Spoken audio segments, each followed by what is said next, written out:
Vice President of the National Industrial Court of Nigeria. That was the time.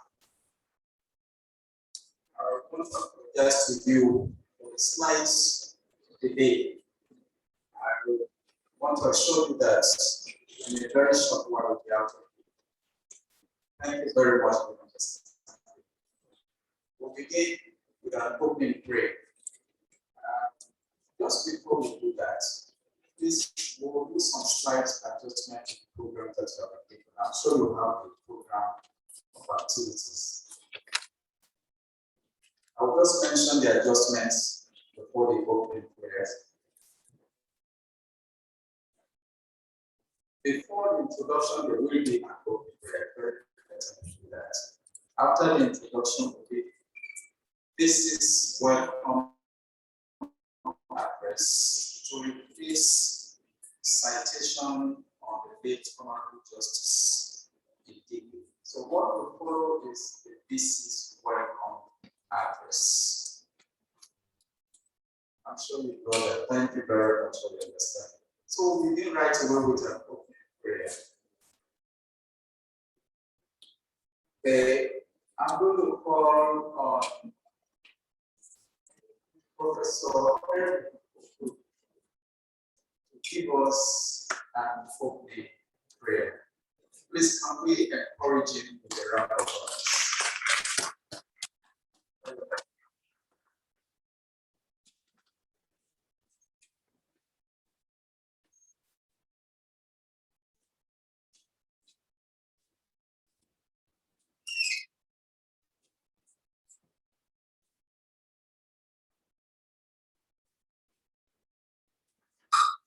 May we rise, please.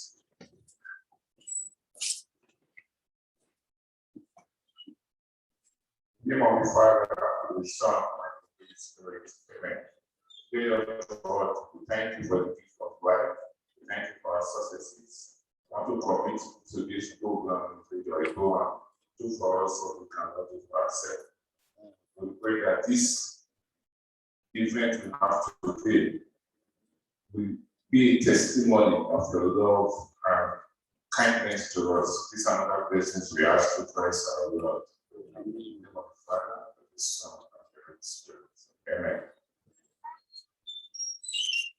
Thank you very much, Professor Eric. Dr. Solomon, yes, can you come forward, please? Dr. Solomon, doing this job with me today, my name is Idigbe. Here's my colleague, Dr. Solomon. Dr. Solomon, maybe while you maintain a distance,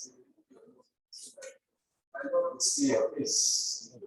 That is Dr. Solomon. You're welcome. At this time, we're going to do the introductions of our guests. I'll begin with the very first.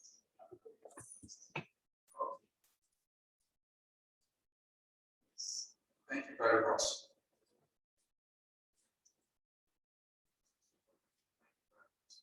I'll begin with the introduction of Vice Chancellor of the University, Professor Mrs.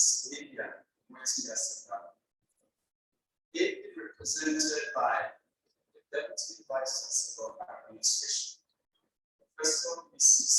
Adeswa Itoma, who is the chairman.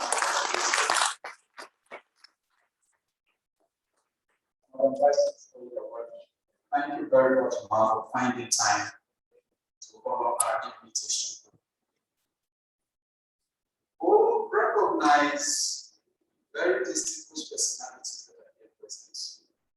And please, as we mentioned their names, we will encourage them with a round of applause as we usher them to the high table during the Vice Chancellor of the University of Benin. We have our ushers who will assist them as they come to the high table. Yes. Thank you very much. I'm seeing the lady upstairs. She should join the gentleman there. Yes, thank you. All right, thank you very much. The first column is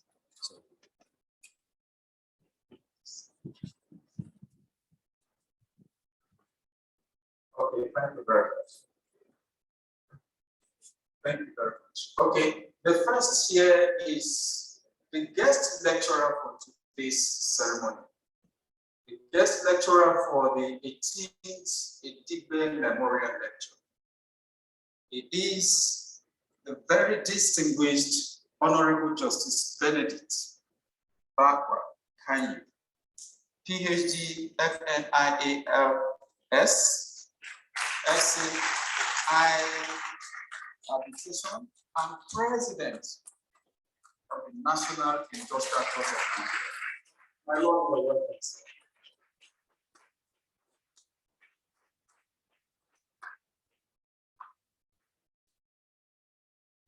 Welcome, my Lord.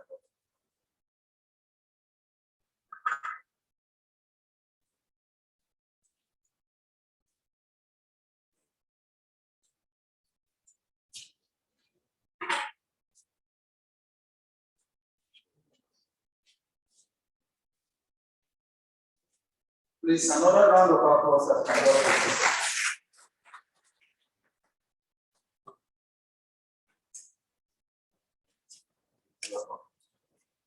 Thank you very much. The next to come to the high table is the acting chief judge of the State.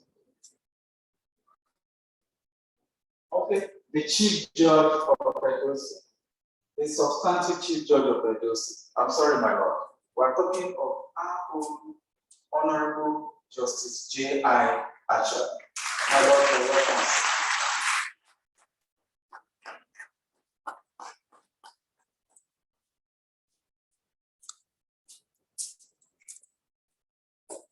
You're welcome, my lord.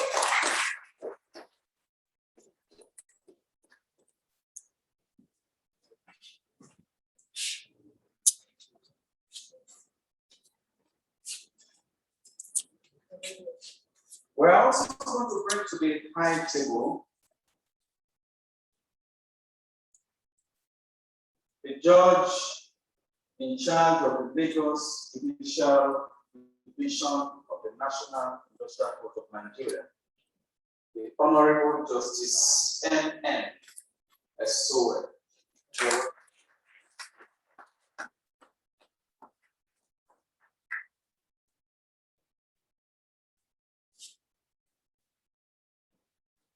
Yeah, this way, this way. This way, please. Thank you very much, my lord. You're welcome.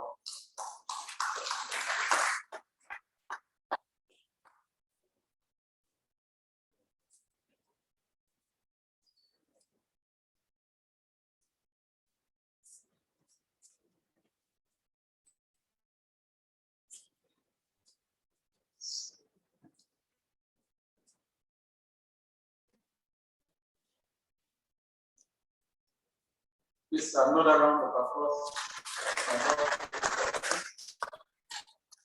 Thank you, my lord. We're also going to call to the high table the administrative judge in charge of the Abuja Division of the National Industrial Court of Nigeria, the Honorable Justice O.A. Obaseki Osaga.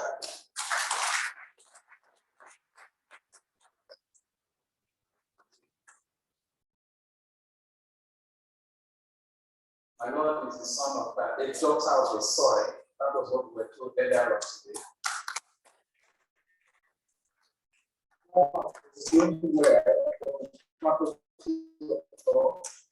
As clearly attested to by the dean of the faculty of law.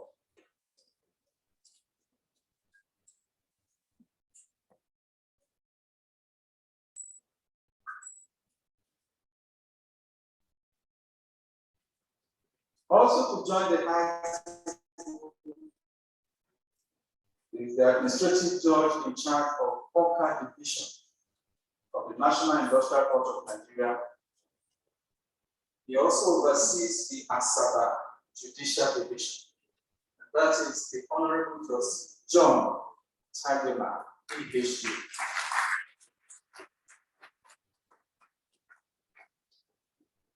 Hello, you're welcome, Pastor.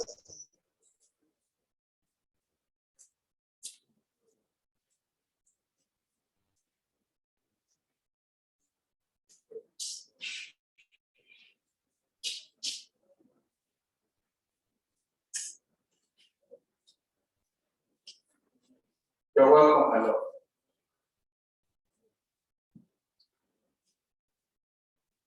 At this time, we're going to bring to the high table the Dean of the Faculty of Law.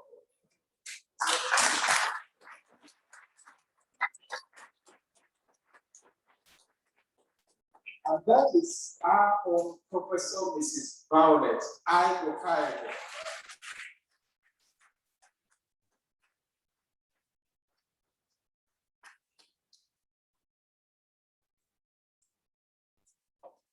You're welcome. Thank you very much. Last week, Friday, we were standing outside the Dean of the Faculty of Law. It was about 5 p.m. We had closed from work. And then some gentlemen were passing by the Faculty of Law. Yes, please, I see the Dean to come to the head. Thank you very much. You're welcome. Back to the story I was telling you. Some gentlemen were passing by the Faculty of Law and then they saw the Dean standing. Well, they did not know she was the Dean. I'm not sure they knew she was the Dean. And then they were making some comments about the beautification of the Faculty of Law. The young man introduced himself as a PhD candidate in the Faculty of Arts, philosophy precisely. And he said he liked what he saw. That the flowers, the way the grasses were well mowed, and then the stones, the painting, he went on and on and on. And I told him, standing right in front of you is the woman who has been doing this. That's the Dean of the Faculty of Law.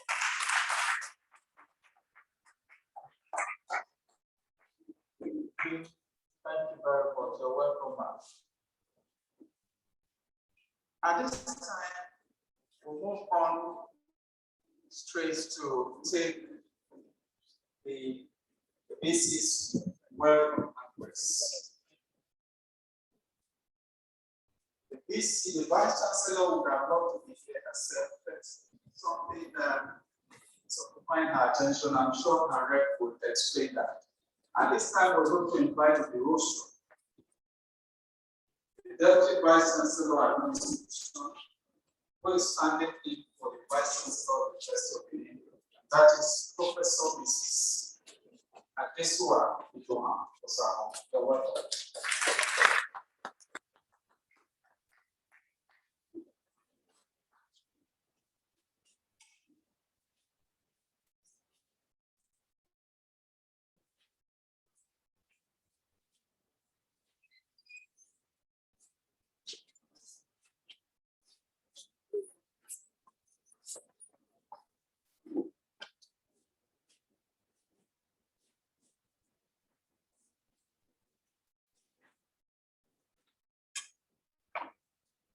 Good afternoon, ladies and gentlemen. Our Vice Chancellor, Professor Mrs. Lillian Imotinya Salami, is unavoidably absent because she's currently presiding over the annual conference of vocational and technical education in the Faculty of Education. And she's there as an awardee for today's annual conference. That is the reason why she's not here. And she has asked me to stand in for her, to represent her here. So she sends her apologies and she sends her warm greetings to all the learned colleagues here present. You're all very welcome. The hall is looking so beautiful because of your beautiful dressing. I love the way lawyers dress. So beautiful. So please, you will allow me to stand on the already established protocol. I have Madam Vice Chancellor's address to read out to us. On behalf of the Governing Council and management of the University of Benin, I welcome you all to the 18th edition of the annual Idigbe Memorial Lecture Series. It is worthy of note that this program was instituted by the late human rights activist and nationalist Chief Gary Powell, son of blessed memory, to immortalize one of the eminent jurists that this country has produced. It is equally worthy of mention that the institution of this program at the University of Benin City by the late firebrand lawyer is eloquent testimony to the pride of place the university enjoys as a center of excellence. Hosting a program in honor of the distinguished jurist, the late Justice Chukwuemeka Idigbe, is therefore a privilege. Significantly, the University of Benin and late Justice Idigbe have a common heritage. The university is the first tertiary educational institution to be established in the old Midwestern region of Nigeria, where the learned jurist served as a chief judge up till 1967.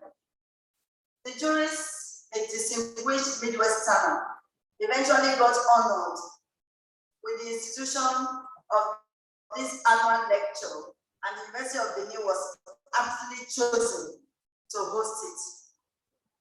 Since its establishment, the Faculty of Law, University of Benin, has made giant strides, particularly in turning out well-rounded lawyers who have gone ahead to achieve fame and garner laurels in the larger society. They have done so not just in Nigeria, but also abroad. Many graduates of the university's Faculty of Law have distinguished themselves through dint of hard work to make first-class honors and cut away many awards at the Nigerian Law School.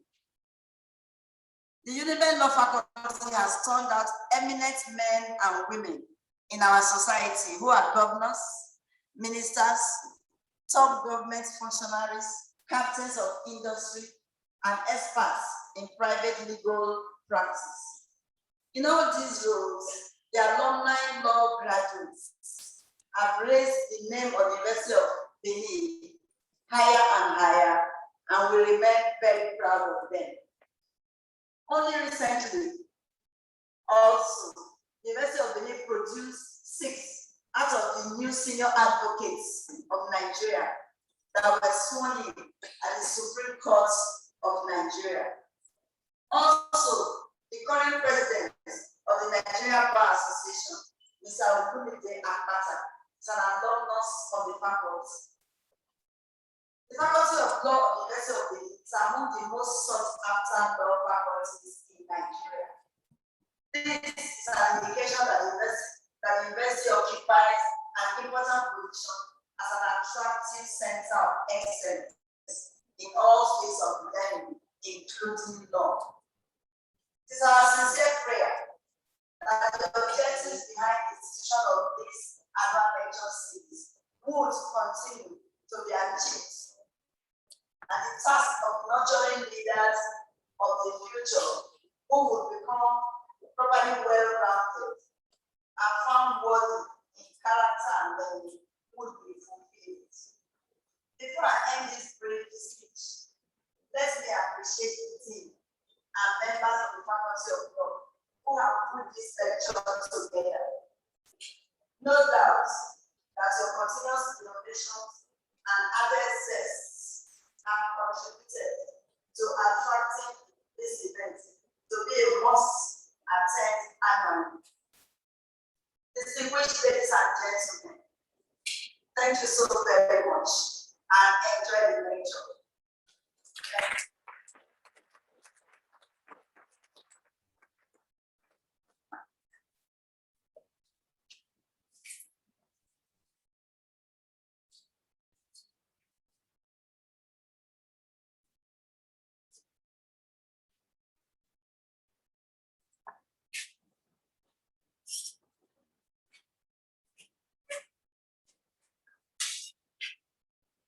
Thank you very much. I'm able Deputy Vice Chancellor of the BC of the University for that insight. Thank you, Madam. Now, as the course of the program, several distinguished personalities came in. We have to acknowledge them as follows. May I respectfully acknowledge the presence of O.A. Omonua, Senior Advocate of Nigeria.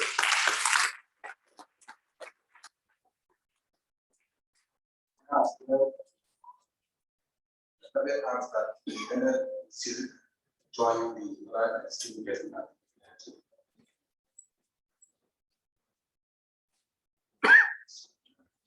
Again, as well, we acknowledge that persons who came in as well on the program. Professor A.G. Badati, Senior Advocate of Nigeria, and former dean, Faculty of Law, and with the University Echo.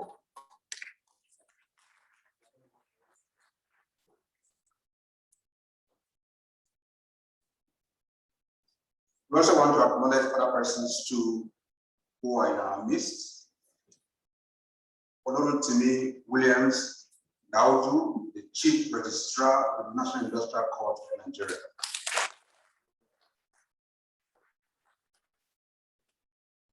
Alhaji Abdul Patel, Director of Finance and Accounts, National Industrial Court of Nigeria.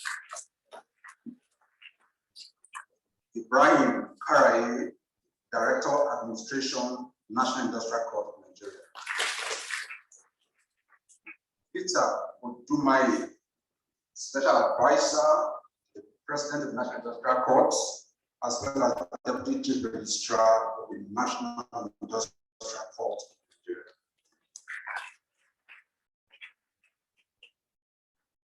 Nuruddin Sapana, Deputy Director in charge of the library, NICN. Olubimi Alabi, Deputy Director, Admin, NICN. Well, not forgetting Awaya Miss, Assistant Chief Registrar, National Industrial Court of Nigeria, NICN. Also acknowledge the presence of Okunoye Olufemi, who is among the team of the guest lecturer as well. Avon Cornelius, Modupe Alonge, Dokora Blessing, Oluwa, and Edelyn Ikoyi. You are all welcome and recognize the presence.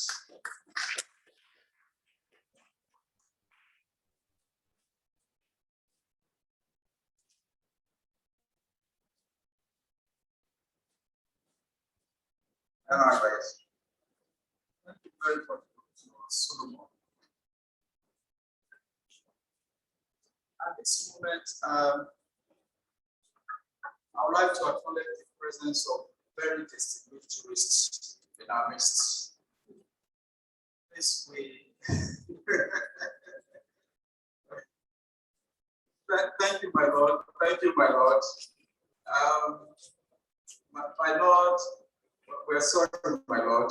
Thank you very much, my Lord. Just an acknowledgement. My Lord, he left other activities to be here. We must acknowledge.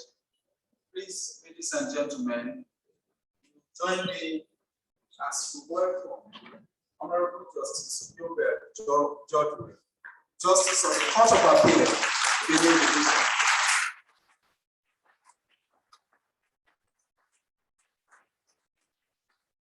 My Lord, thank you very much for finding time to honor our invitation and to join us in this event. Thank you very much, my Lord.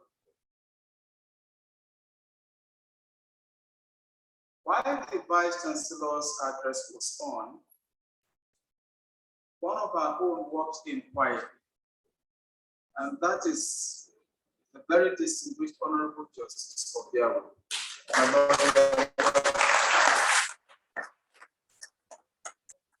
Obiawo from the Edo State High Court. You're welcome, my Lord.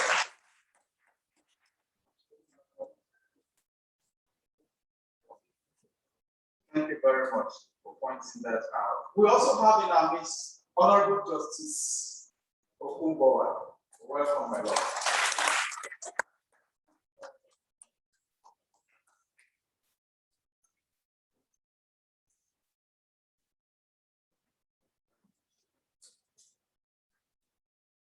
As in further recognition of our esteemed guests, we also acknowledge the presence of Honorable Justice A.A.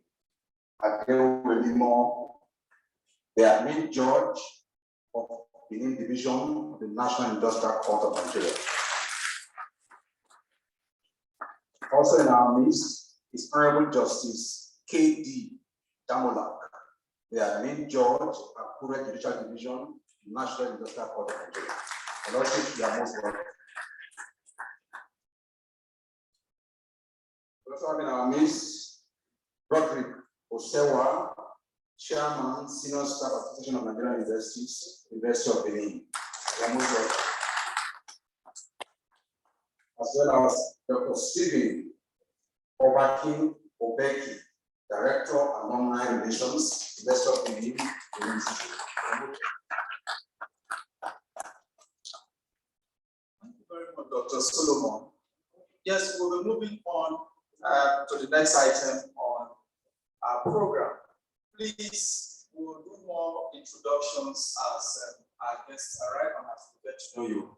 We are sorry if we repeated you at this point in time. It's not intentional.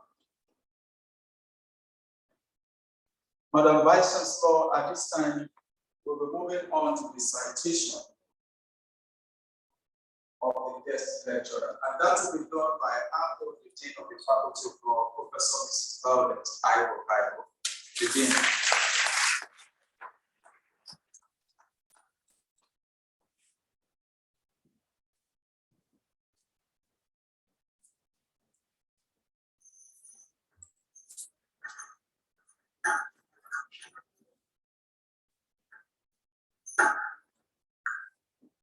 It is my honor and privilege to read the citation of the guest lecturer who has distinguished himself in the field of academics and has provided incentive for most of us to be abreast in academics. Before I read the profile again, I would like to again acknowledge Justice Biobel, Judge Will, just of the Court of Appeal Benin Division, a person I'm meeting for the very first time, but who have been in contact with me and offering me useful advice on how to move the Faculty of Law forward. Please, gentlemen, assist me.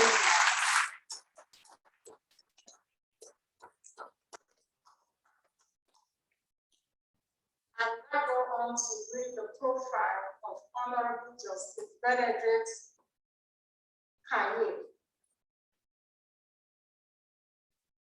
Honorable Justice Benedict Kanyip was appointed a judge of the National Industrial Court in 2000 for an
Committee on Social Responsibility set up by the Standards Organization of Nigeria, SON, under the auspices of the Federal Ministry of Industries.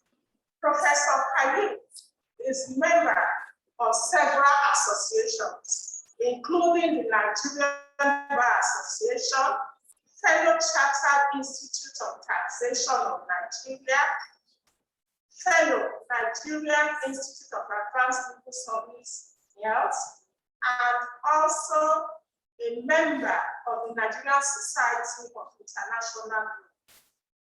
He is a contributing editor to several academic law journals. He is the president of the National Industrial Court of Nigeria.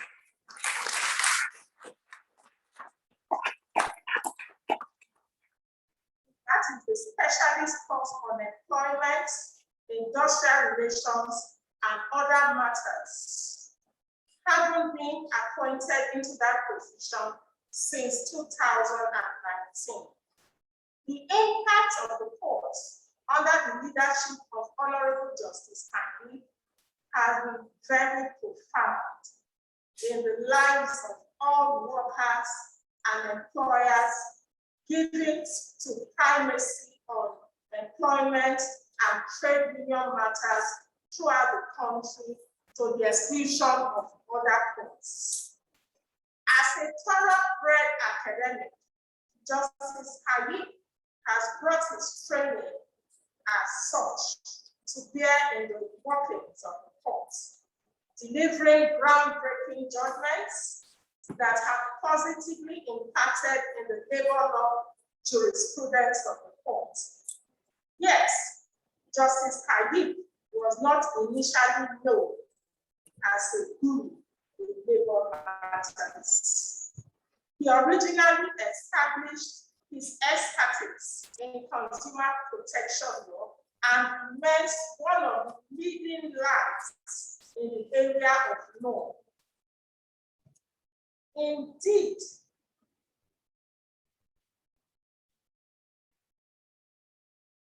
he has brought his expertise in the field of law to the workings of the court by making the court very friendly to consumers of services, especially litigants in terms of service delivery, while emphasizing technicality in favor of substantial justice. Justice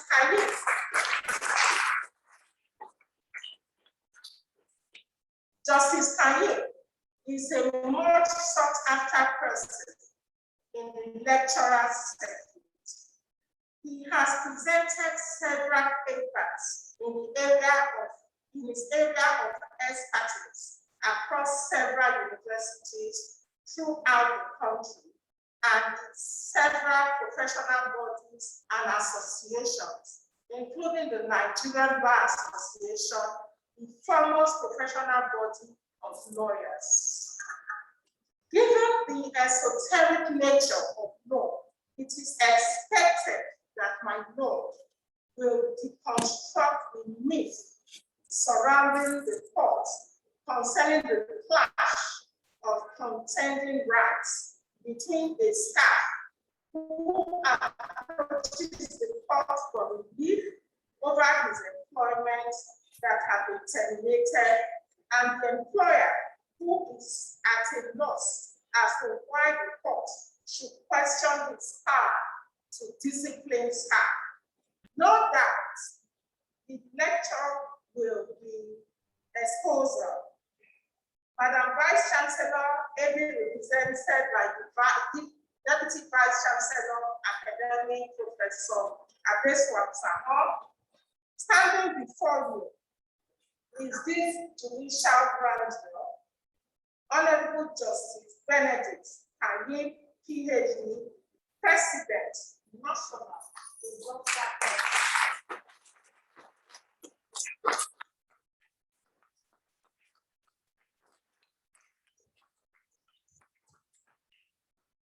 Thank you, my brother, Augustine Amanoa, SAN. Your clap gave me a lot of courage to continue.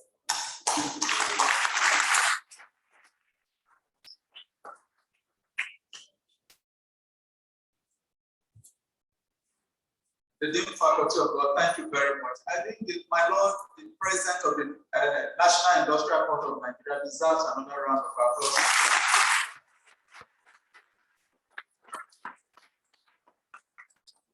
Thank you, my Lord is more of a researcher than he has written so much.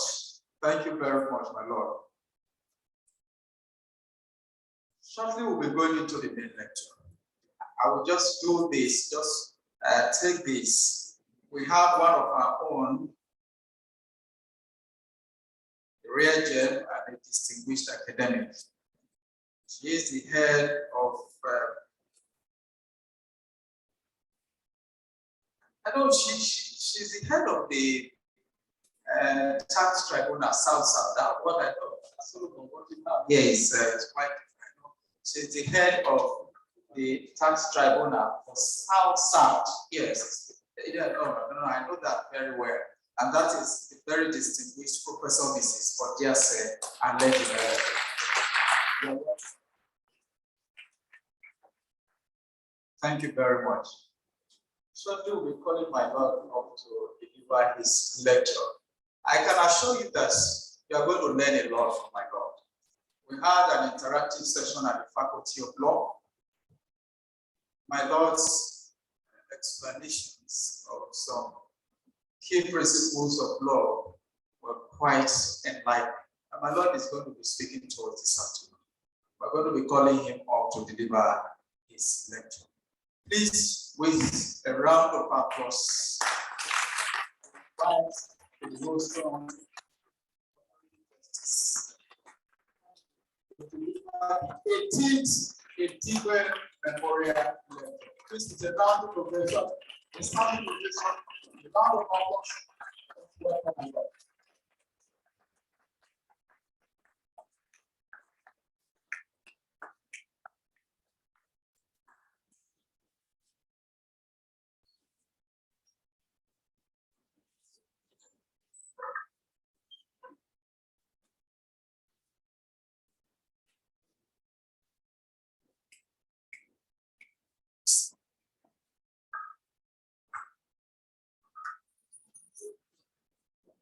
Chancellor,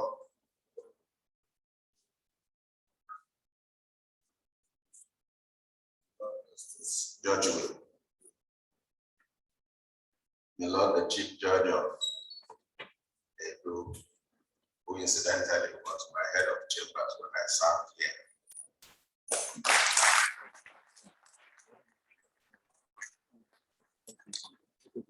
My colleagues are with me. Some of them. There are Milos from State High Court here. I can see S.A.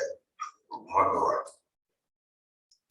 I can see Professor Bagaiti, my contemporary. Never had the opportunity to congratulate you on assuming the position of silk. Let me do that publicly.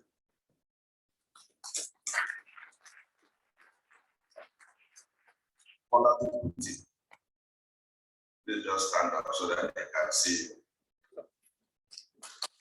Why I say this, get the paper, look at the intro. Is one of those who read drafts and commented.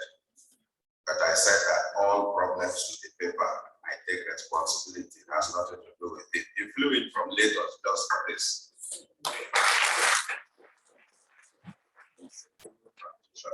Because we are praying and get silk. Thank you for that. To all the professors from the law faculty, staff, interacted earlier in the day, I can see some students of the faculty here.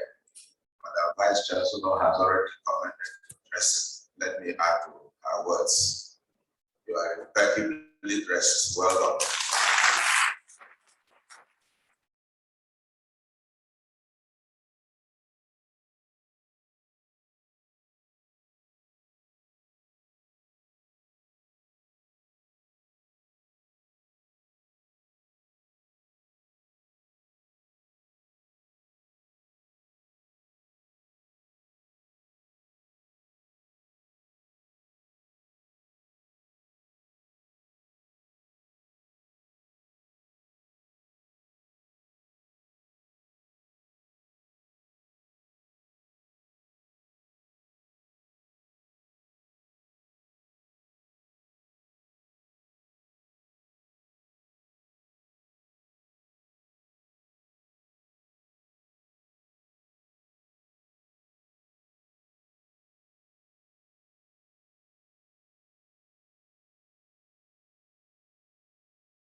that I've already saw that I am fit to do this lecture.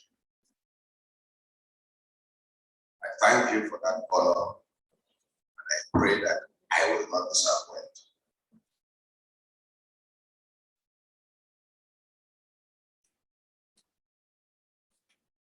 I served in this state 86 to 87, but I never came to the law faculty until today.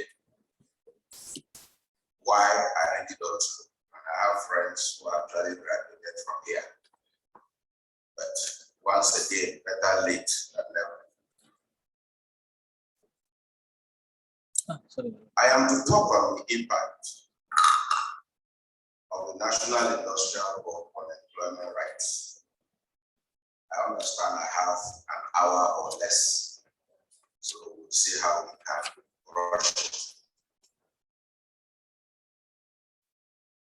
What I'm asked to talk on, my understanding of it, is whether the NIC upholds employment rights or, and if it does, the extent it does so. But the topic assumes that the NIC and alongside other institutions promotes industrial harmony, but questions the extent. The topic also assumes that there is a clash of interest in employment rights. I'm 2 years in the health affairs at the court, so I want to believe the topic also assumes I will do some kind of stock taking. Where we came from as a court, where we are going as a court. So in determining the role of the NIC, the key question calling for determination is the impact of the decisions of the court on employment rights and how those decisions, rights, if any, are promoted in industrial harmony in the process. I then took a little excursion into the historical antecedents of the court, just to show a point. And what is that point? That the jurisdictional trajectory of the court rose over time. In 1976, when it was set up, the jurisdiction was restricted to only trade disputes. In 1992, it was expanded to include intra and inter-union disputes.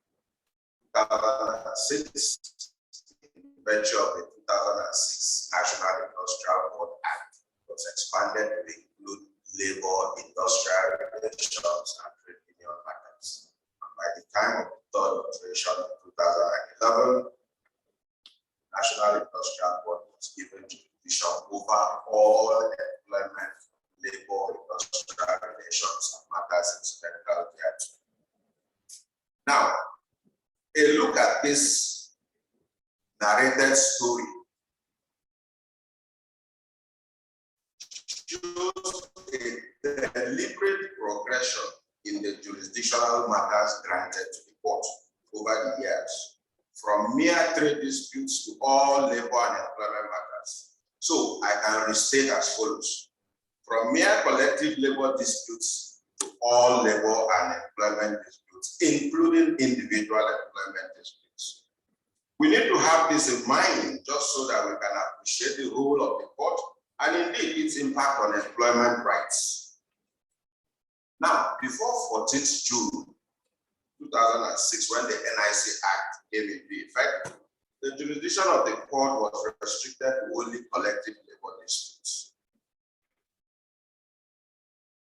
But with the coming into effect of the NIC Act, individual labor disputes which could not be determined through the processes of Part 1 of the TPA were allowed to be determined by the court. The landmark judgment decision of Godwin to Sanofi versus Gulf Agency and Shipping Nigeria Limited, which was delivered exactly on the first year anniversary of the Act itself. Now, I mentioned earlier that the topic assumes that NIC has a role and I'm required to do some kind of stock taking. The statistics in the paper are as at last year, because when I wrote this paper last year, it was actually meant for presentation last year, but Corona's hindered it, as I mentioned earlier.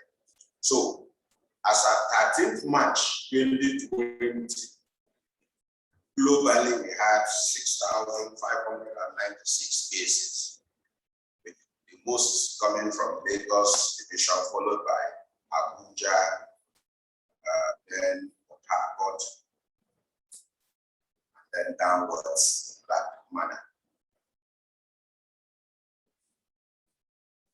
The Constitution permits us to establish an industrial and an alternative dispute resolution center. So I made a statement on that and noted that lawyers, out of these 6,000 plus cases, only about 66 were actually referred to media. What it tries to tell us is that lawyers are not comfortable using that system. Because I noted that we are looking into that issue. One of the issues asked even in the interactive session I had with the staff of the law faculty, lecturers and staff of the law faculty, was that NICs and employee courts are not necessarily a court for all. So, because of that accusation, sorry for using that word, I had to get the details of the kind of judgments given, who won, who lost. You would find the statistics in paragraph 11. Yes, lawyers, employees tend to have most, because they are the ones who in the main come to court as claimants. So they have a higher percentage of the winnings. But still, that does not mean that the employers have lost out. So I made the point that yes, conceptually labor law came about simply because of the unequal bargaining power between workers and employers. And because of that, the law had to assume a kind of paternalism in the interest of workers. So, in admitting a good deal of paternalism on the part of the law itself in protecting the rights of workers, I note the point that in deserving cases, in fact, I itemize examples in the paper where in certain occasions, even where the employer did not appear in court, even where he was not represented in court, the claimant, the employee who came to court, lost. And I am making that point advisedly and seriously to show that yes, the purpose of labor law may be worker-friendly, may have evolved because of workers, but that does not mean we have forgotten the interest of employers, because in deserving cases, employers too have won. In fact, you would find the basic structure of the paper, even when the paper asked me to discuss the clash of interest in employee rights. I also took time towards the end of the paper to discuss what I call employer rights or interests. So I acknowledge that a good deal of paternalism is in the law, but even at that, employers have actually won in deserving cases. Now, I also showed example how paternalistic the law is. And this is evident in terms of some of the rules that we apply as a matter of course. For instance,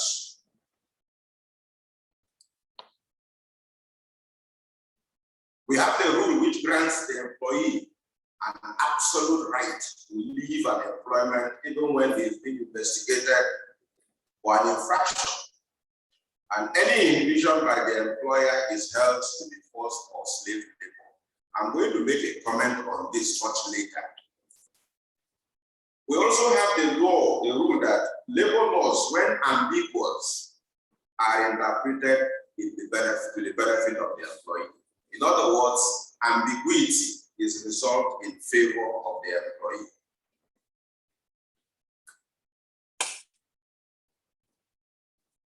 We also have a rule, which I said is built from the law of arithmetical approximation, where anything from half but less than 1 is approximated to the next whole number. I told the teaching staff of the faculty how this works. Sometimes you have examples of conditions of service indicating that you are not due for gratuity until you are 10 years. An employer waits until you are 9 years and maybe 5 months or 9 months or whatever, and tells you your services are no longer needed, just so that he will not pay you gratuity. Matters like that coming before us, we say no. Use the form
So, in today's world, labor law itself, like I pointed out, is in crisis.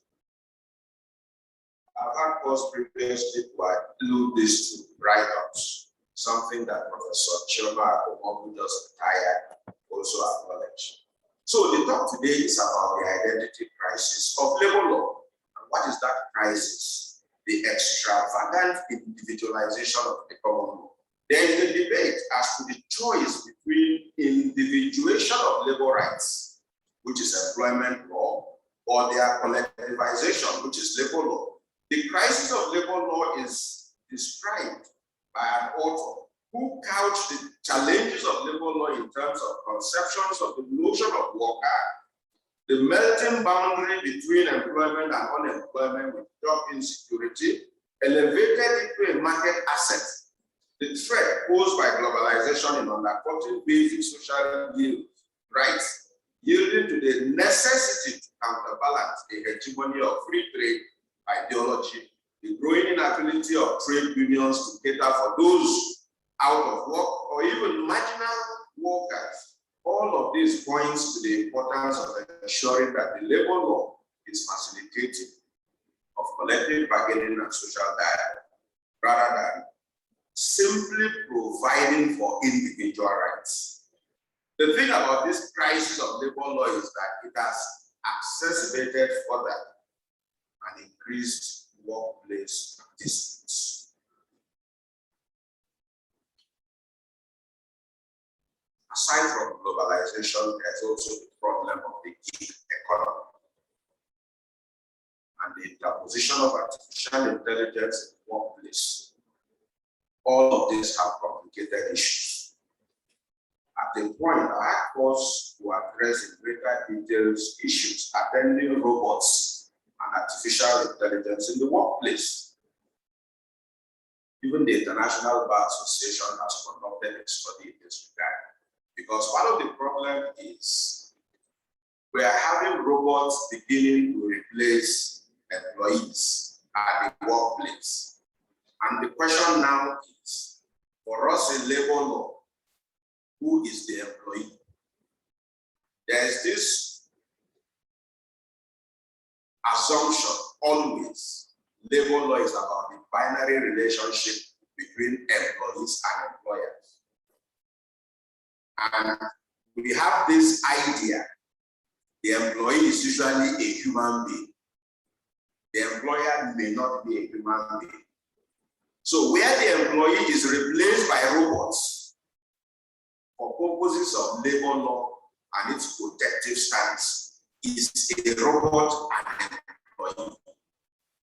Of course, that question has not come before us, but I'm bringing it up to show that elsewhere, the gig economy and the influence of artificial intelligence in the workplace is stretching further what notions we have about who an employee is, which is. Of course, for purposes of liability, the robot causes an injury, you can hold the employer liable. But again, questions arise how you treat that, particularly knowing that most of our laws were involved in circumstances that dealt with human relationships, not robots. So the flexibility of the workplace as enhanced by the gig economy has not gone unnoticed by commentators. In fact, there's an author, Jacques Peretti, who points out in very scary terms the idea of a new form of work that would beset the world of work. To him, this new form of work is the slave army of robots, a slave army of bosses. It works this way. You are your own boss. Take, for instance, an Uber driver. He is made to think that he is his own boss. And in this new globalized, de-unionized world, because the idea now is, if you are your own boss, the question is whether you are an employee for purposes of unionization. Can you join a union? You are part of a giant amorphous freelance class known as the precariat. In the name of flexibility, you are precarious, living a paradox boss of your own destiny, which living is from hand to mouth. You are the boss and a slave simultaneously. The middle class professional has dignity at work, but as wages go down, so too does that sense of self-worth. And as this army of slave bosses grows into an ocean of cheap available labor, so comes the biggest opportunity to transform work. Now, this new system is a very, very clever one. It depends on young temporary workers who will move on. The new system is who will move on. And so, no one hangs around long enough to complain or cause trouble. There is never going to be to do the job. This author noted, however, that the low-paid workers are now fighting back. Just of recent in England, I think in February of this year, the UK Supreme Court held that Uber drivers are workers for purposes of labor law in England, France, or Australia. they too told the lines of the UK Supreme Court. Because Cuba had argued that, look, these are not workers, they are independent contractors. But the UK Supreme said, no, the degree of control you exert on these drivers is sufficient except they get clearance from you. Now, this author then concludes that all of this gives rise to two competing visions of a new capitalism: to be a slave or a slave boss. So that the sharing or gig economy with its planet of slave bosses is the largest transformation in our work since the Industrial Revolution. Now, instead, optimists for this sharing economy refer to this free market equality as dot communism, which incidentally undermines anyone setting themselves up as an authoritarian boss, because it empowers the individual to choose where and how to work. Freelance or hyper is thus growing at an exponential rate. In fact, the word contingent is itself interesting. It means that you are employed contingent on there being anything for you to do. Now, this is the scenario we found ourselves last year when COVID-19 struck. Of course, I am not saying much on that because you never can tell the kind of cases around there that would come. So I simply note the impact of COVID guidelines that ILO gave and the fact that they press more on consultation before employers make decisions. Later on, you are going to find out one of the rights of employees is the right to be consulted. Now, I am not unmindful of the fact that conflict is inevitable in the world of work. Even when we talk of industrial harm, the workplace, the promotion of which the NICN must and does play a role. This does not imply the absence of conflict. For as one of our former judges said, conflict in the dynamic relationship between management and labor is inevitable, as the voice of dissent is the hallmark of industrial democracy. In fact, as a matter of fact, the legitimate expectations of the employer and labor are constantly in conflict. Workers want more wages, and employer wants to reduce wages as much as possible. Workers want job or employment security. The employer wants flexibility. So that relationship and the expectations of each group in the relationship is one that is constantly at war with each other. So when we talk about resolving clash of interest in employment rights, which is found in the topic I am talking on, it is nothing but the interplay of these competing interests. How the NICN has thus grappled with these competing interests will unfold as we continue the discussion. So, this is the context that i.e., having to balance this competing interest that NICN must act and perform its constitutional role of adjudication and settling labor-structured employment disputes, and by extension, setting the standards of conduct in labor and employment relations. Adjudication, like I note in the paper, is but one of many dispute resolving parts. Now, there are several means of resolving labor disputes. I note collective bargaining, industrial actions. Many are surprised that when we talk about dispute resolving mechanisms, we put strike as one of it. But the truth of the matter is that a strike is a dispute resolver. Industrial action, mediation, conciliation, arbitration, and adjudication. All of these come within the concept of social dialogue espoused by the ILO. And to the ILO, social dialogue remains the key in managing conflicts in the workplace. And the disputes calling for resolution at the NIC often end up determining rights, privileges, and obligations of the disputing parties. But the role of the NIC, especially as a specialized court, is not solely for the enforcement of their contractual rights. We almost make the point that our main role is finding what is just in the world of work.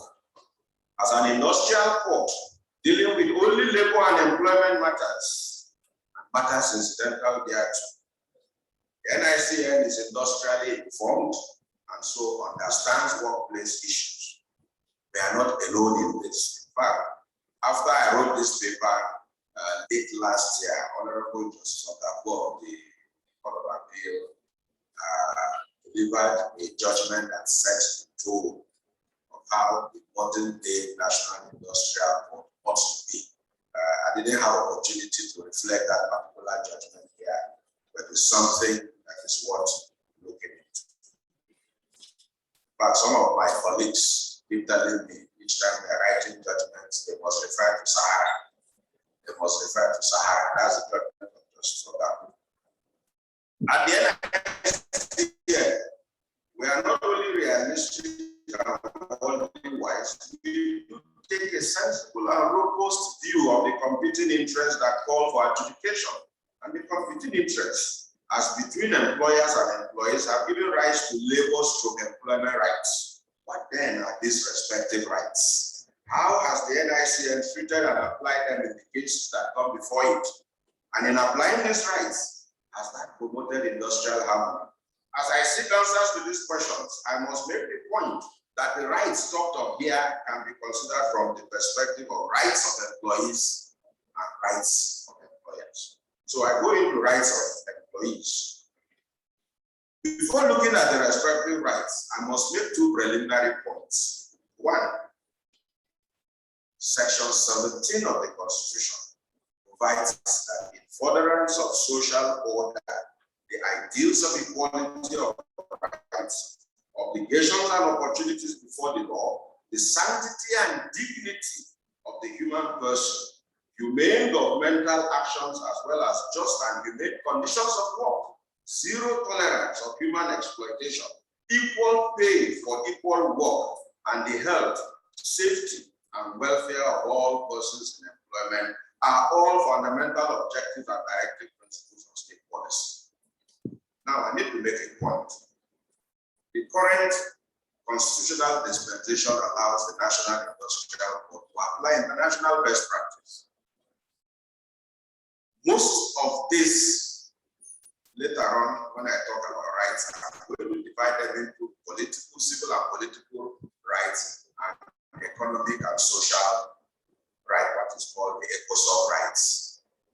The ECOSOC rights, for instance, are said to be not justiciable because the majority of them come within the context of the fundamental objective and directive principles of state. But a lot of people misunderstand that because NIC now has authority to apply international standards, conventions, treaties, protocols ratified by Nigeria. Most of the international instruments Nigeria has ratified actually encompass these ECOSOC rights. So if you can build up a case within that structure, you can finally get a remedy in respect of them at the NIC. 2, in labor relations, labor rights inure at 3 levels. We have pre-employment rights.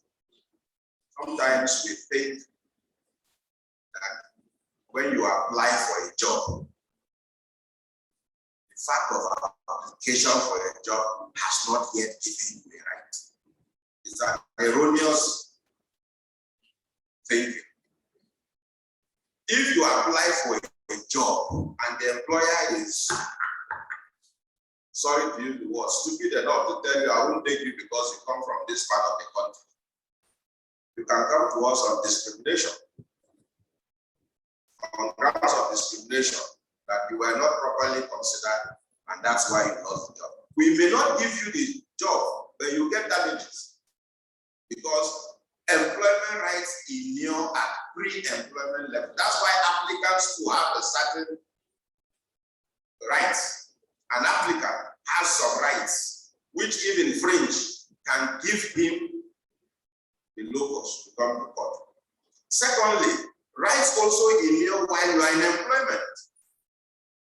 And thirdly, rights inure after an employment. I'll give you 2 examples. The right to have a work reference given to you. Pension rights.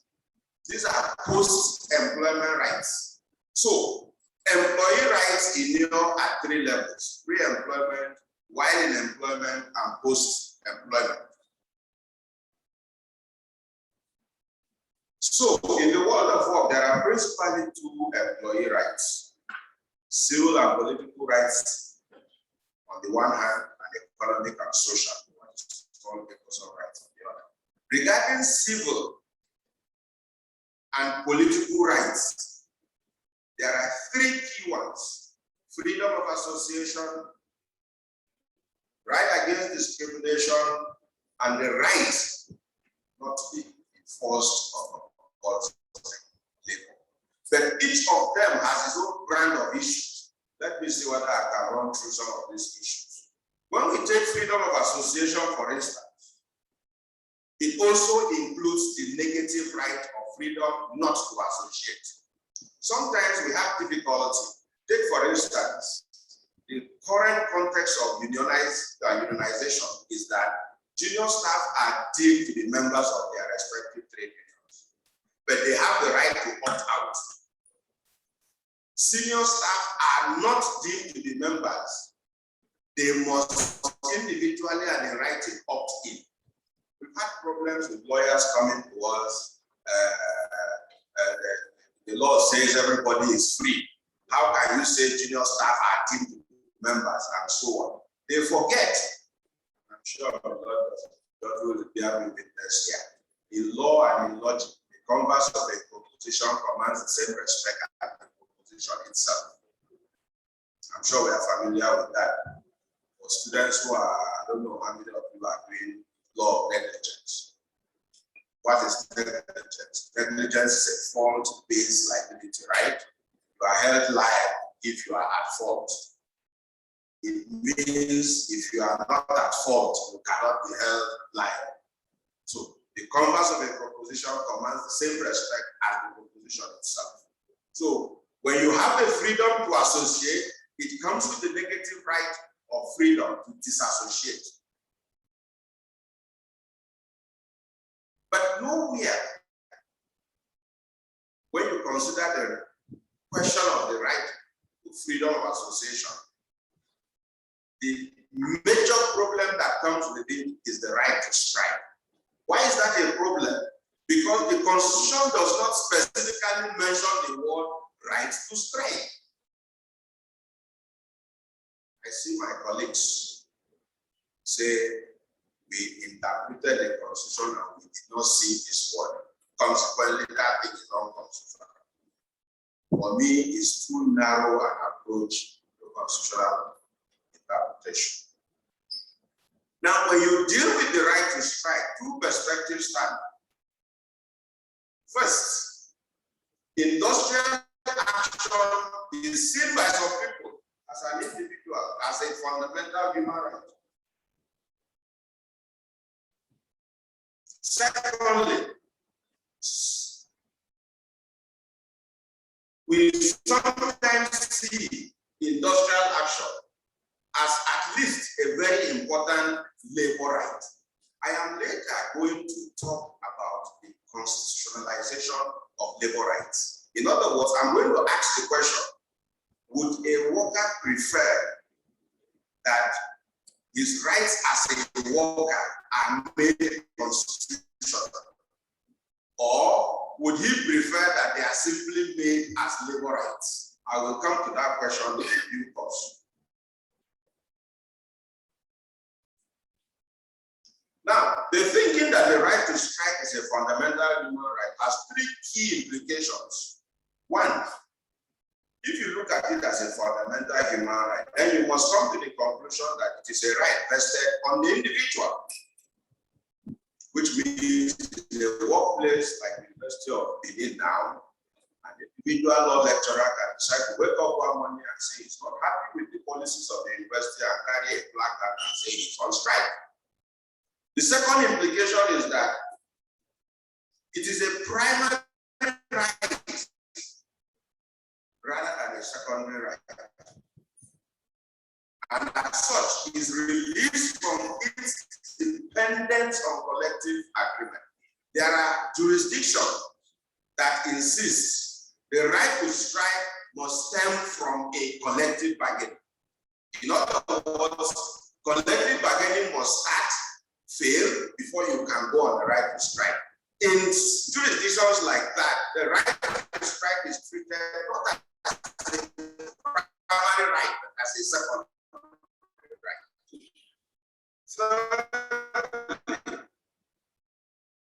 The third implication that there are no legal impediments,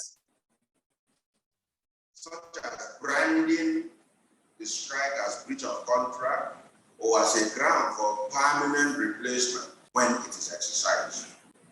Now, the human rights dimension of the right to strike yields to an additional inquiry whether the right exists to promote other rights.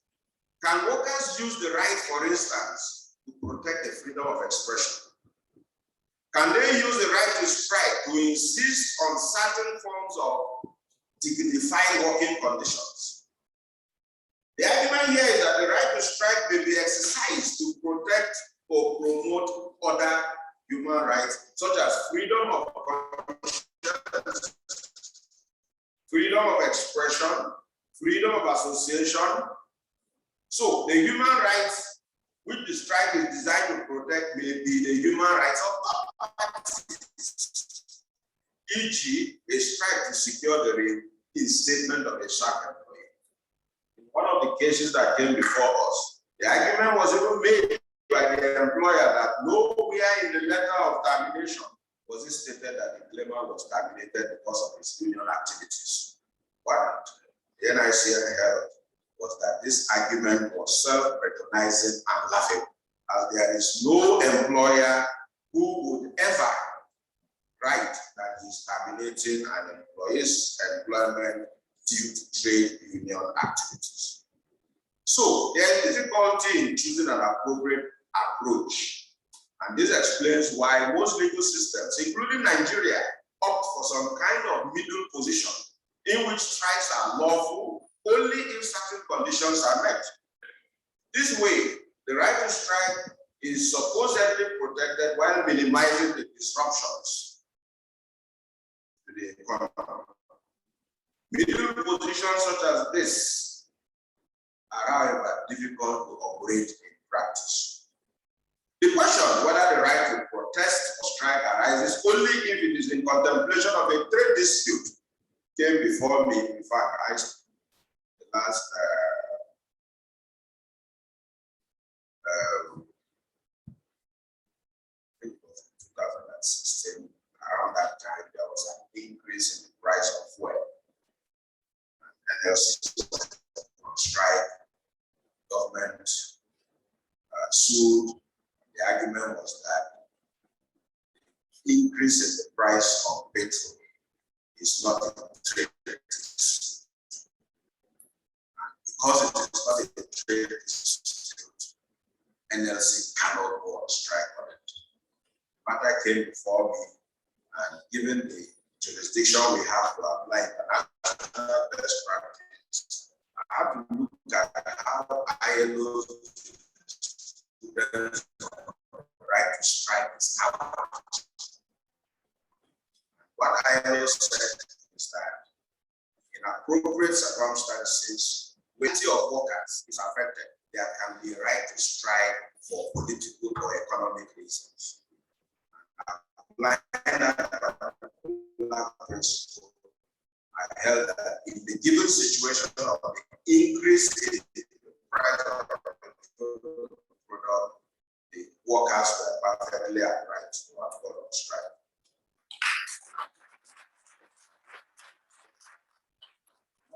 The right to strike is linked to collective bargaining. Two implications may arise as to the scope. One, a legitimate strike would have to be related to the issues which are the subject of the collective agreement. If you say the issues for which the strike is done must be issues related to the collective bargaining. Two, if the right to strike is linked to collective bargaining, it should be regarded as a collective rather than an individual right. It's a trade union right, which enables only to register trade unions. It means if you are not a registered trade union, you cannot go on strike. Secondly, it also means that because it adheres to a trade union, an individual cannot go on strike.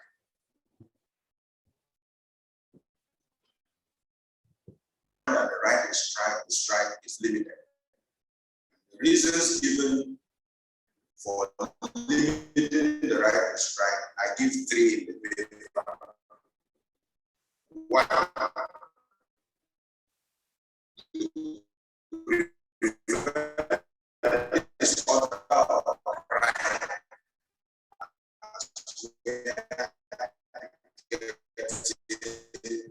and other demonstrations. Two, there are, for instance, essential services and security agencies. And three, there is a need to protect the right of workers, consumers, and public at large.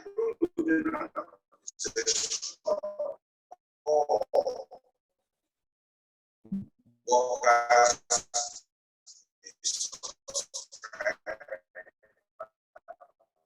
strike. So once they indicate they are not interested in the strike, we must allow them the leverage not to be part of it. So trade unionism, the vehicle through which freedom of association finds expression in the workplace, presents its unique issues for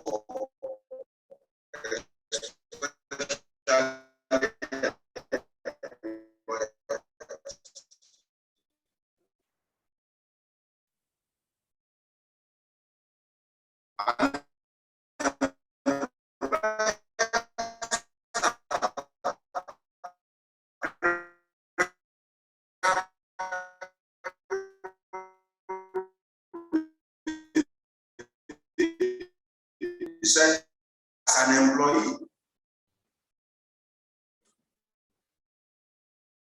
while in the defendant's service, the defendant company gave him consent to join a trade union.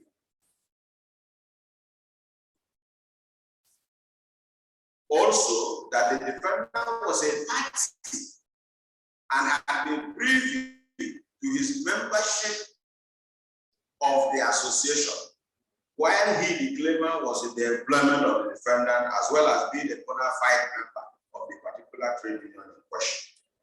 We made it very clear that the argument only betrayed the claimant's lack of understanding of the very import of trade unionism in the workplace, and we held that that fact alone was evidence of interference on the part of the employer.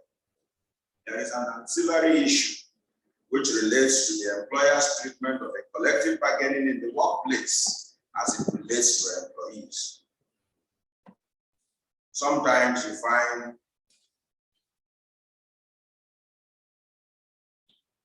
I think it's a Court of Appeal decision, CCD Nigeria Limited by Supreme Court, where the Court of Appeal held that an employer who paid benefits to an employee under a collective agreement cannot come around and say the collective agreement is binding upon him.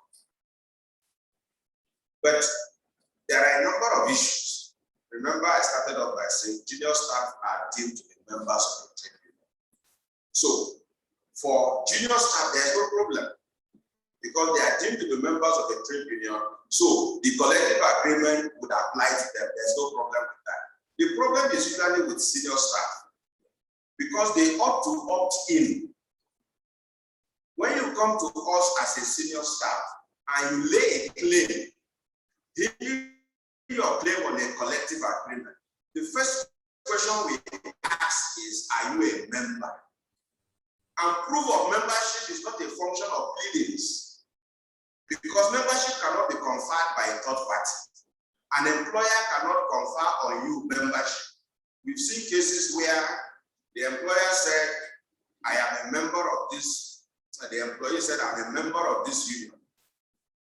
In the pleadings, and the employer said, I meet paragraph X.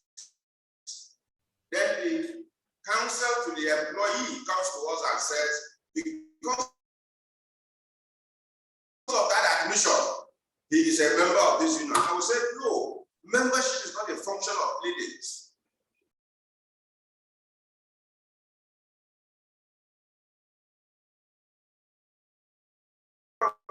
An ID card.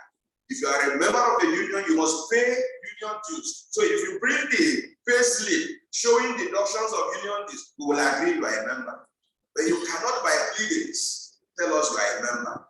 Secondly, the employer cannot confer membership of the union to you.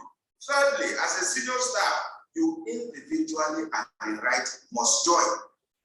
And I've seen quite a number of organizations fall trap on this. Senior staff associations will just bulldoze their way. The employer falters and caves in. Instead of asking, we don't have any problem giving you check-up, but we need individual letters from each staff indicating they are joining you as a union. In fact, because the law talks about individual and in writing, we said it cannot be collective.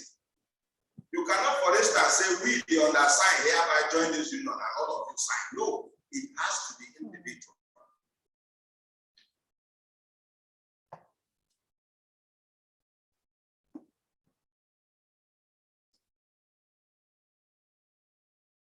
Freedom of association in the workplace has its flip sides.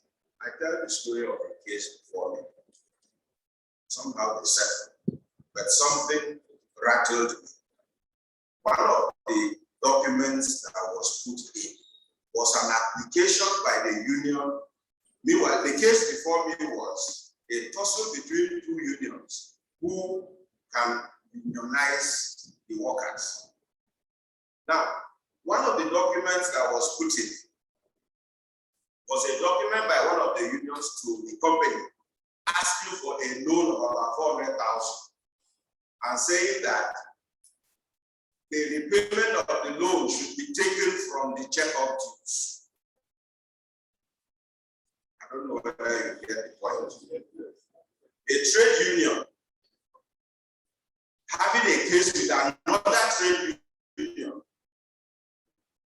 One of the documents it brought forward is to say we want single road asking for a loan and that the money is to be taken from the check-up dues. Now, I ask some questions. Is it legal to pay check-off dues in advance?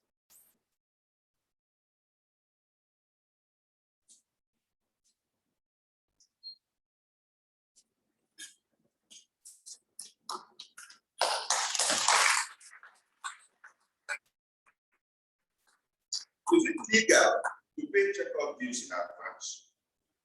Why did I ask this question? Salary is paid in arrears. It's at the end of the month we all collect salary. So if you say, give me a loan of this and take it from check-off dues, it means you are mortgaging it against future. What you have done is you have collected check-off dues in advance. Since salary by conception is almost always paid in arrears, should check-off dues not also be deducted and remitted only when salary is paid? When a trade union borrows check-off dues in advance from an employer, will that trade union have the moral courage to challenge the employer if the need arises? How did the trade union manage these accounts in the first place to get to that sorry pass that has necessitated it asking for a loan from an employer? In this regard, Where is the registrar of trade union regarding his oversight responsibilities over the accounts of the trade union? If the employer had insisted on some sort of interest over the checkout he sought for in advance, would that be legal?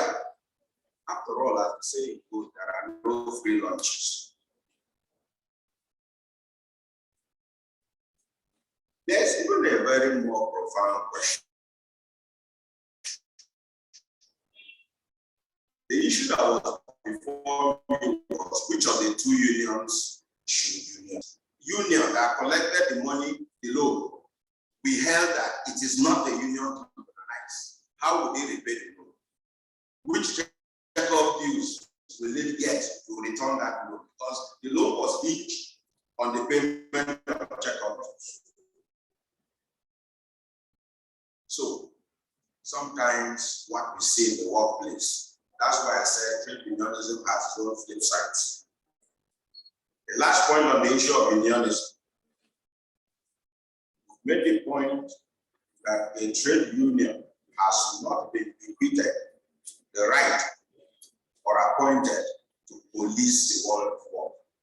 We've seen cases before us where a trade union will come and say it is suing a particular employer because it did not do certain things in the place of work. And we have held that if you are not set up to be a policeman of the world of work or labor practices, the Ministry of Labor is there. Now, the second civil and political right in terms of the right of a worker is the freedom not to be discriminated against.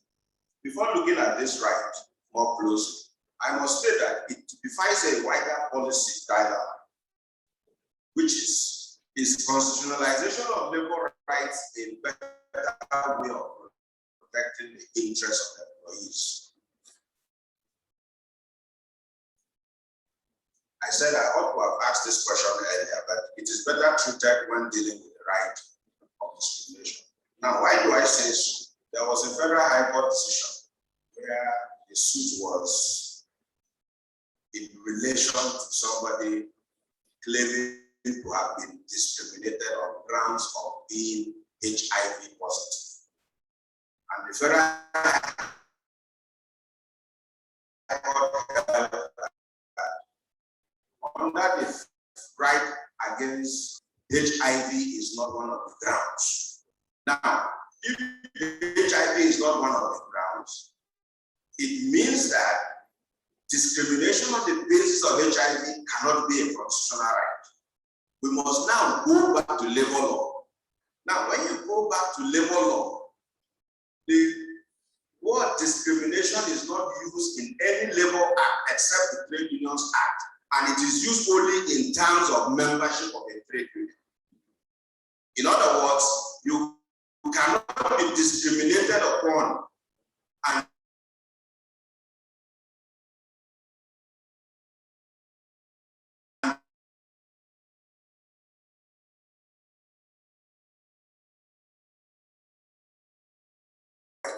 then it means that each labor right that does not qualify under the Constitution cannot be litigated upon. And that's why I asked the question, would an employer best want to have his rights constitutionalized or simply made a labor right? I remember the last colleague, Justice Nimbar, one time that discussion. How do you people treat this thing about discrimination in the workplace? I said, these are some things you are not going to find clear. But the starting point is first, we have authority to apply international best practice. Secondly, you must be ready to draw analogy from the other forms of rights. Take, for instance, the right against the right of human dignity. How you treat a worker in the place of work is also an important consideration and inures to the right of human dignity. In fact, there are court of appeal decisions that are very clear and insist that an employer, for instance, cannot impose several conditions on employees. So when you look at rights related to forced labor, rights related to discrimination, rights related to human dignity. A global reading of some of these rights gives you the jurisprudential footing to insist on certain conduct on the part of the employer, even at the workplace. In fact, there was a case that came before me, and partly the argument of counsel was that the grounds upon which discrimination was being pursued ought not to be because they were not listed in section 42 of the Constitution. And I looked at section 42 more closely, and I said, the way it is couched, it did not couch it in a manner that suggests that those grounds are exhaustive. And because it was not couched in that manner, I held that section 42 admits of other forms of discrimination being agreed under it. And so I rejected the argument of the council. Now, the third civil and political right is the right against forced or compulsory labor. And here, what you have in mind is section 34(1) of the Constitution, section 73(1) of the Labor Act, and of course, the ILO Convention on Forced Labor, which Nigeria ratified. I use one point to illustrate how this works. There is a Court of Appeal decision which held that, and in fact, most establishments do have that, even at NJs, the disciplinary provisions relating to judges also has a provision that says if you are being investigated for purposes of discipline, you cannot resign. And for us at NIC, we say that is forced labor. There's a Court of Appeal decision actually that said a suspended staff who is investigated for an infraction cannot resign. But I looked through the judgment and I did not see section 34 of the Constitution considered. I did not see section 73 of the Labor Act considered. And of course, they didn't consider the ILO Convention on Forced Labor. Now, Nigeria has ratified the ILO Convention on Forced Labor. My colleague, she also did a decision where she followed the Court of Appeal decision in holding that you cannot resign if you are investigated. But again, Justice Obasanjo's attention was not drawn to section 34 of the Constitution. The case was not argued on the basis of section 33 of 73 of the Labor Act, neither was the Convention of Forced Labor considered. Now, if you read the ILO literature on forced labor, it tells you that any inhibition to an employee is tantamount to forced or compulsory labor. I remember vividly when I was a member of the technical committee reviewing labor laws. The issue was whether we should incorporate matters in Convention 158. Convention 158 is the one that deals with termination. And the key provision in that 158 is that an employer cannot terminate without a reason. The representatives of employers said, if we bring that, there must be a reciprocal provision that insists that an employee who is leaving must give a reason. But if you read ILO prescription on this, ILO is very specific. The right of an employee to leave must be an unhindered right. So the fact that an employer must give a reason before he sacks has no corresponding obligation on the part of the employee to give a reason before he leaves. That's ILO. So the matter that came before me, I reviewed all of this and held that the right to leave is unfettered. And in fact, in the paper, I referred to section 306 of the Constitution, which relates to constitutional office holders. If you read that particular provision, you are going to find that it says any constitutional office holder can leave, can resign, and the resignation takes effect as soon as the letter of resignation is given to a person who has authority to receive that letter. I'm sure you all remember the scenario with our former Chief Justice of Nigeria, Justice Onoke. There was a time it became to accept his resignation or not to accept. I remember drawing the attention of my predecessor, who was a member of NJC at that time, Section 306, and telling him, look, you people don't have a choice here. The moment that letter of resignation has been received, effectively does not longer and resign, and there's nothing you people can do. That spirit behind Section 308 is the unfettered right an employee has to leave. People have asked questions. But what about the investigation? And I said, it's up to the man. Remember, I said there's a right to work reference. You left the job tomorrow when you leave. Somebody is going to write to the employer. Go, tell us about this man. If the employer, for instance, writes that, oh, he left at a point we were investigating him and we could not conclude. What does that say? So it's in your own interest as an employee to make sure you're clear before you leave. If you don't, it's a hang, something that is hanging on you.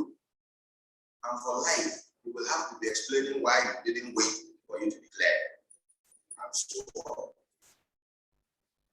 And now go to Eco's rights.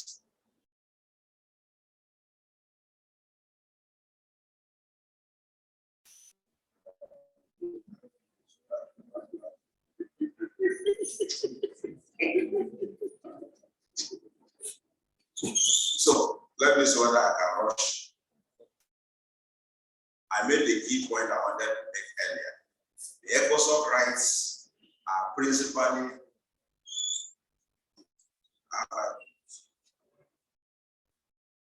I made the point I wanted to make earlier. The ECOSOC rights inure mostly from international instruments. And the rights include the right to work. And when we say the right to work, it's not the right to be employed. It's the right, when employed, to be given work to do. People sometimes make the fact. I had one case when the employer said, well, we are paying him a salary, why should he complain? I said, no, you don't understand. Yes, he's in employment, but you must give him work to do. Because if you don't, you have infringed that right. There is a right to wages, and the whole literature which you find in the paper, kind of tension points wages are given rise to in Nigeria are also addressed. Even the no work, no pay rule is addressed. Very often, particularly you at the university, there's always this tension. So one's parity, that's always been a tension point. Health workers, one parity with doctors. State health workers, one parity with federal workers. The point we have made in NIC is simple. If you want parity, make it an item of negotiation and put it in the collective agreement. So long as you don't put it there, parity is not a right that come to court and claim. Then decent working conditions, I've made comments on that, and it is in that relationship that we have also looked at the issue of unfair labor practices. I give examples of decisions by the court of certain kinds of practices that the court held to be unfair. And I asked the question, unfair labor practice, yes, it works more for an employee, but there's no reason why an employer cannot also say the employer also suffers from unfair practice. Then there is safety, right to save healthy working environment. It comes principally in terms of workplace injury, which you can claim either by virtue of the Employee Compensation Act, or you can claim through the tort of negligence. But the point must be stressed, whichever one you choose is entitled to the other. If you come to us by way of the tort of negligence, you can no longer go through the process of the Employee Compensation Act, If you go to Employee Compensation Act, you can't come to talk of negligence. And you must exhaust the processes of the Employee Compensation Act before you can come to us in an appellate way, because you will be appealing the decision of the NSITF. I showed an example of how they have treated workplace injuries under the thought of negligence in the structure of the court. And then I talked about the kind of factors we take into when making award of damages in those areas. I make a note that the right against unfair dismissal has not been fully crystallized in Nigeria, but we accept and we have implemented the concept of constructive dismissal. I know there is talk, lawyers have called, one of the judges said we must give a reason before we can terminate. Another said no. And yes, some of our decisions have said so, some have not. But my point is, if you look at the Court of Appeal decision by Justice Garba, who is the Supreme Court right now, it's going to be very difficult if you don't make an issue of it. And my advice has always been, because Convention 158 has not been ratified by Nigeria, you must plead it and prove it as a question of fact, because we have authority to apply international best practice. So you can plead Convention 158 as evidence of good practice. If the court agrees with you in terms of the case before it, then it will apply it not as a ratified convention, but as evidence of good practice, and it sees that it has been done. And I'm sure that the context in which the decision from NIC, in which it's been held that you must give a reason, also works. We have also heard that there are certain sectors that are sensitive, and we identify the banking sector. And it's particularly pathetic because if they terminate you in the banking sector, you will never get a job in the financial world. So we are sensitive about that, and we always insist that, look, as far as the banking sector is concerned, you have to be very careful how you treat workers, because you're dealing with somebody's life or life.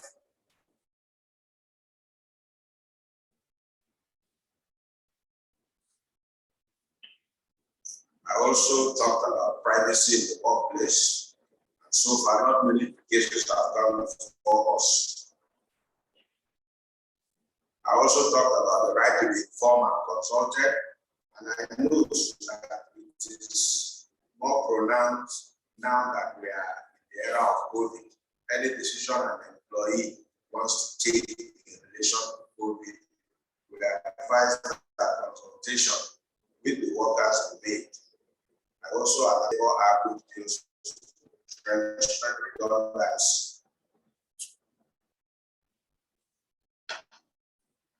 And I also the question of work references, which I indicated earlier is a post-employment right.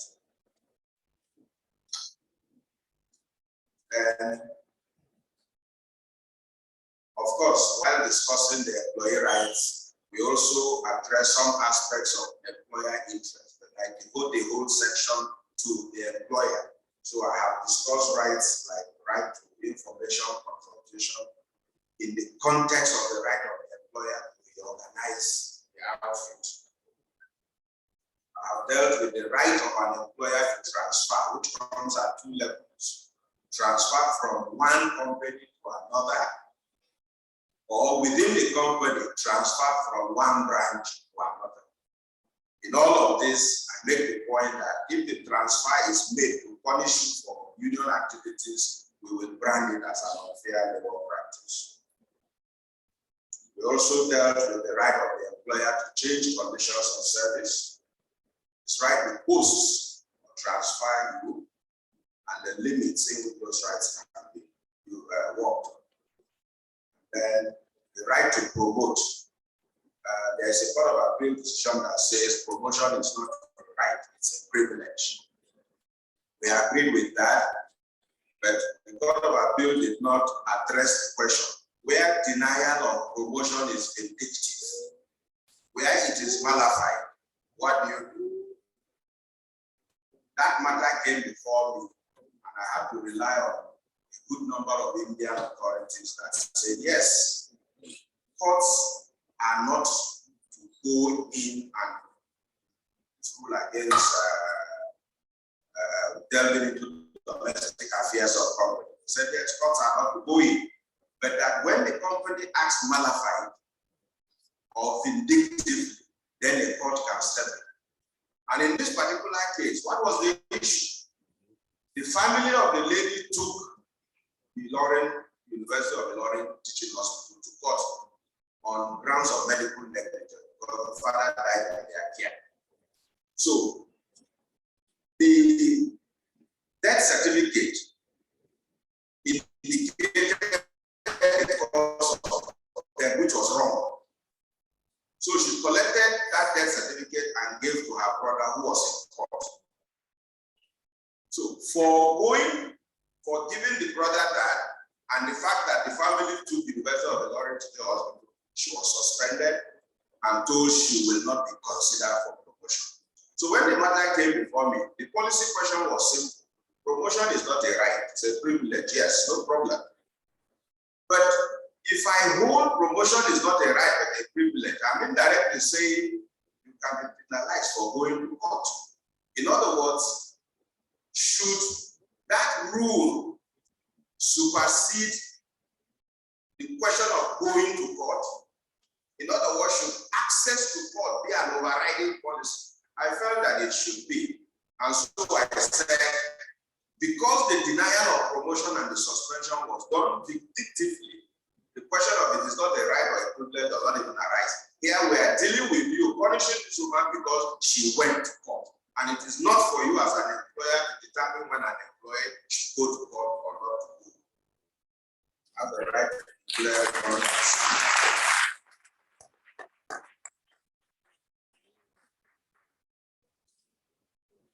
There is a world of literature on the employer's right to suspend. I've discussed the circumstances in which that can happen.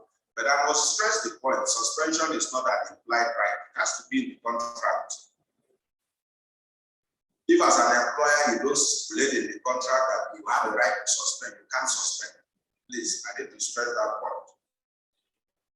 And then of course the yardstick for challenging suspension is whether it is necessary, reasonable, valid, and henceforth. That's Longe versus First Bank of Nigeria.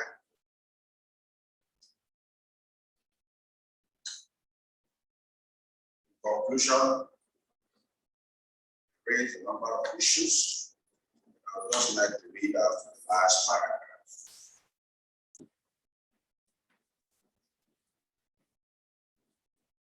Say one last point.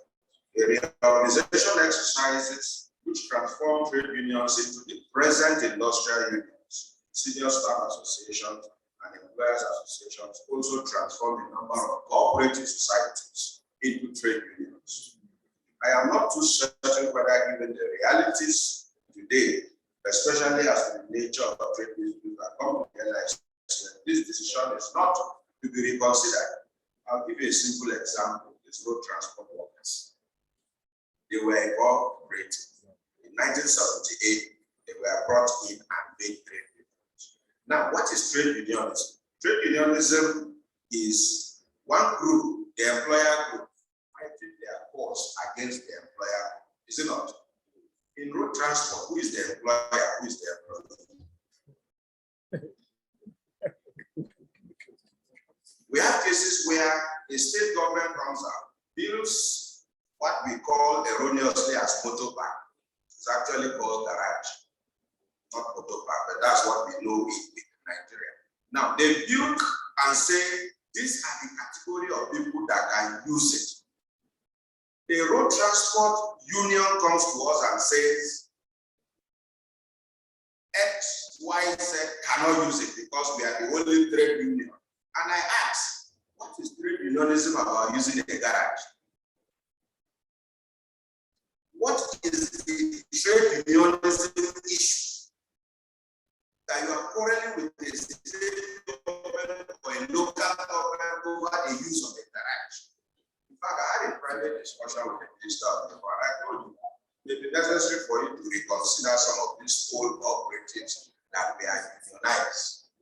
may be better to take them back to cooperatives. Of course, it comes with its own side effects, because as cooperatives, they no longer have the right to go on strike.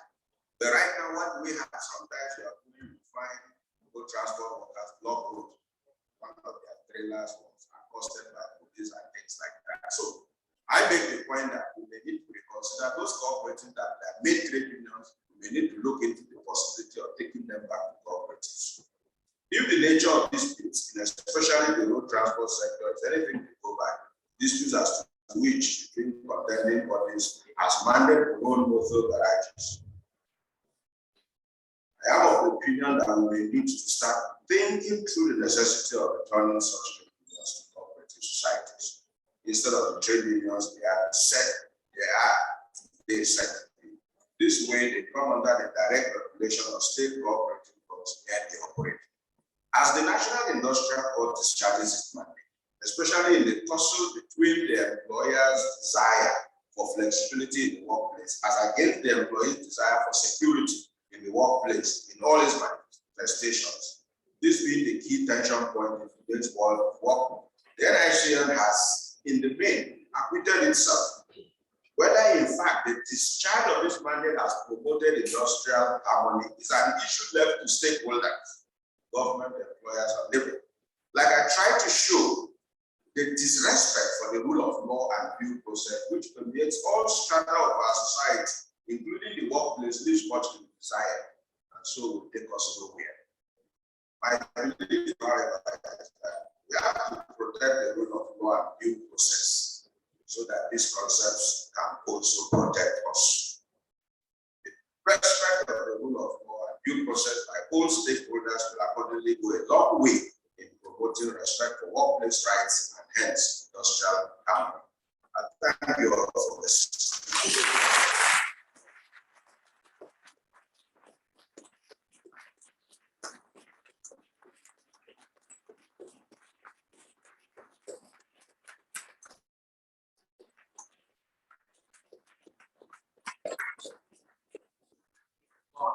That was explosive. Please, another round of applause for the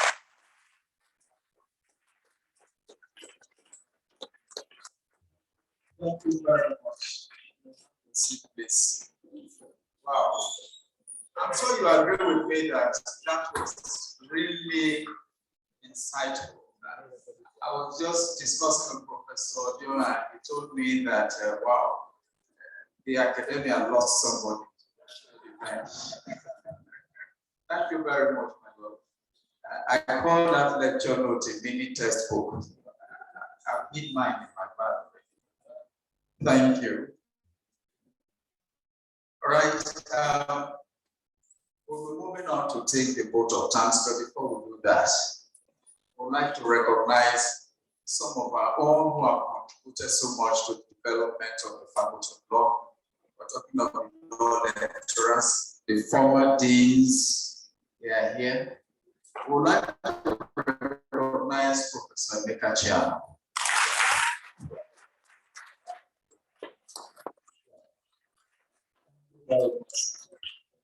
Professor Richard Idigbe, PhD, is here.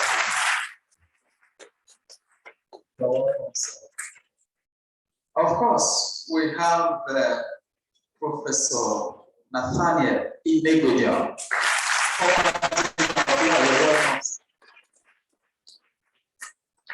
We have other professors of law are here. I'm sorry if I did not mention, acknowledge you according to your hierarchy. Please just in no particular order, I will recognize Professor Bright Baswai, Professor Osaiti Aigogo, the welcome, sir. We have here with us Professor Joe Odion.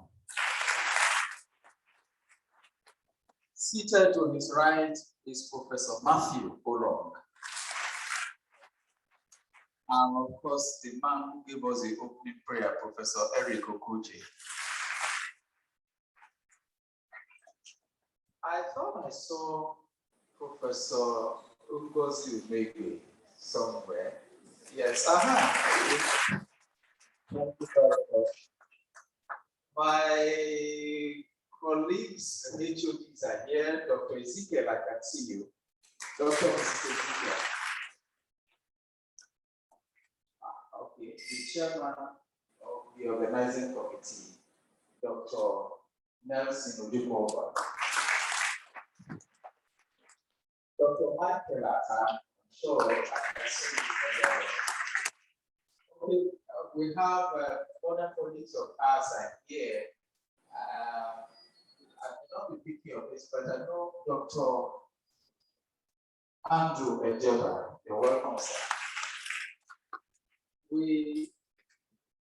Okay, thank you. There are other colleagues who are here. I'm sure I'm not seeing your colleagues from black and white, so I see what actually this right now.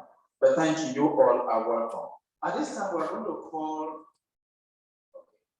At this time, we're going to call the former Dean of Law, Professor Nathaniel Idigbe, to give us a vote of thanks.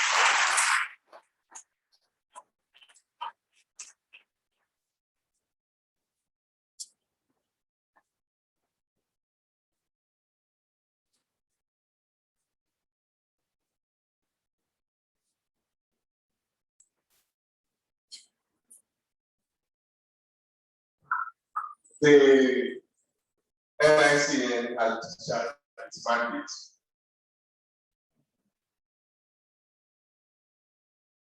Whether or not this is to the promotion of social harmony is an issue left for the stakeholders. And so, to flourish, the guest lecturer landed up this lecture. Let us once again give it the land. Thank you very much.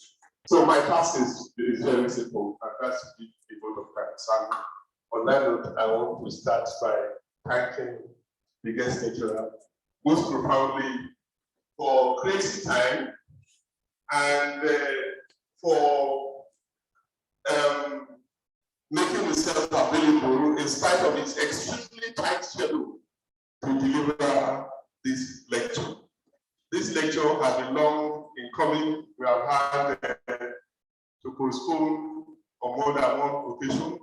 Indeed, out of frustration, I asked whether it could not be delivered virtually, and they said that delivering a lecture virtually is like talking to yourself because you are the only person in the room. So I want to thank you very much for creating time to come all the way from Abuja and come with his entire team to deliver this lecture. Thank you. Thank you so much. And you wonder why I chose you to deliver this lecture when I met you in the chambers in Abuja.